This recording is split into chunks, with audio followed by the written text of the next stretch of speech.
Якутская кинокартина «Тимир» режиссера Николая Корякина принимает участие в российском кинофестивале «Зимний». Открытие мероприятия прошло в Москве, в кинотеатре «Художественный». Дебютант Николай Корякин снял кино о непростой судьбе мальчика. По сюжету Тимир теряет маму и отправляется жить в деревню к отцу. Там он встречает духа, застрявшего между двух миров. Это первый фильм большого метра Николая Корякина и первое участие на кинофестивале. До этого якутянин выпустил короткометражку «Жеребятина». Также работал киноблогером. Фестиваль «Зимний» продлится в Москве до 7 декабря. Кстати, в роли члена жюри дебютирует и якутский режиссер Дмитрий Давыдов.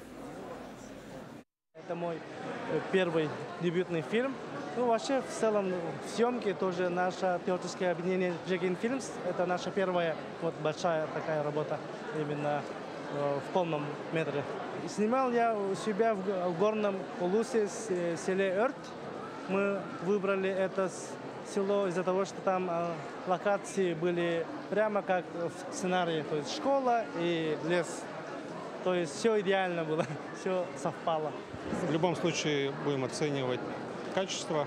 Для меня лично, да, там. У меня есть один критерий: хорошее кино, плохое кино. Все. По этому критерию буду оценивать.